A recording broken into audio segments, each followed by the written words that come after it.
पंछी करे न काम और दास मलो का कह गए और सबके दाता राम। इसलिए भगवान का भजन करो, भगवान खाने को देंगे, पर शर्त ये कि भजन भगवान का करो।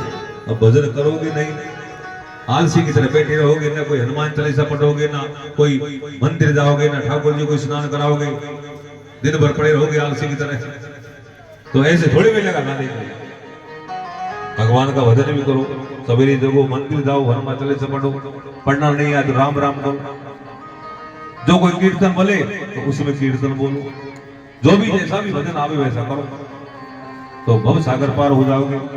और बालक के बारे में बताया, बोले बालक जो होता है निर्दोष होता है, निष्कपट होता है, निष्कलंक होता है, किसी तरह का कोई दोष नहीं होता।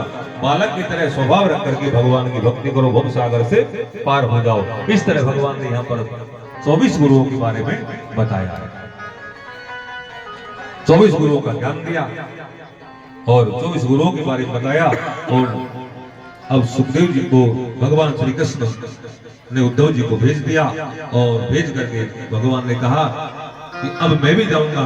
और भगवान अपने बैठे हुए हैं, आया वही जरा नाम का शिकारी, और उसने भगवान को देखा दूर से। भगवान की जो केडी थी वो घुटने के ऊपर रखी हुई थी, उसने देखा कोई हिरण का मुख है, उसने बाण चला दिया, बाण भगवान के पैर में जाके लगा, और पैर में लग गई महाराज। अब वो शिकारी दौड़ा दौड़ा आया हिरण को पकड़ने के चक्कर में, पर वहां हिरण नहीं था, भगवान के द्वारकाधीश थे।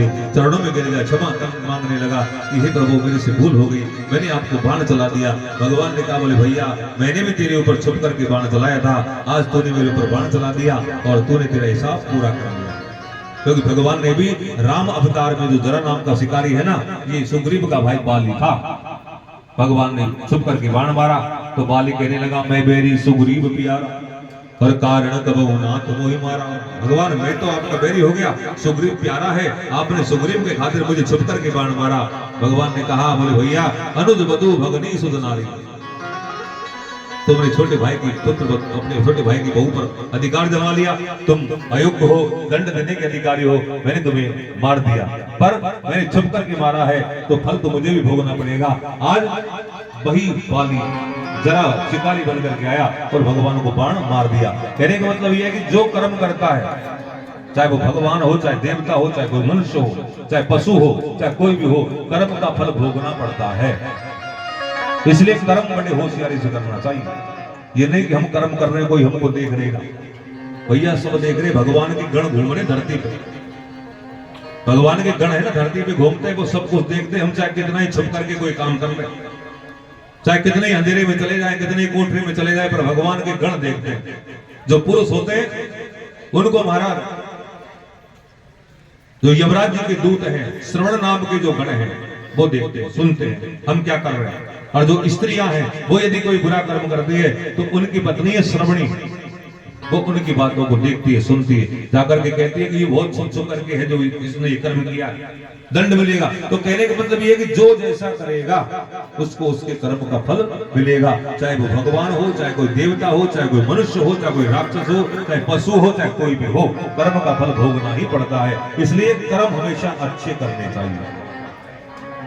कि कर्म प्रधान विश्व करी राखा, कर्म प्रधान विश्व करी राखा, जो जस करहि सो तस फल पावा, जो जस करहि सो तस फल पावा।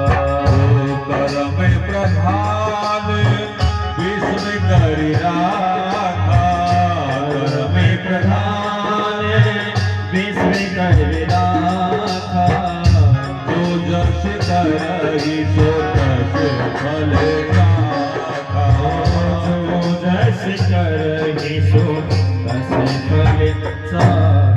इसलिए जो जैसा करता है उसको वैसा ही फल मिलता है। इसलिए कर्म बड़े होशियारी से करो, ऐसे कर्म मत करो जिससे कि महाराज हमारा भी बुरा होवे, दूसरे का भी बुरा होवे। कर्म ऐसे करो कि हमारा भी अच्छा होवे, दूसरे का भी अच्छा होवे। ऐसे भगवान ने यहाँ पर शिक्षा दी। सुखदेव जी महाराज ने यहाँ पर ज्ञान दिया, भगवान को बाण लगा, भगवान के लिए विमान आया और भगवान विमान में बैठे और विमान में बैठ करके भगवान अपने गोलोक धाम को चले गए। देवता लोग आकाश से पुरुषों पुष्पों की बरसात करने लगे। बोल वृंदावन बिहारी लाल की।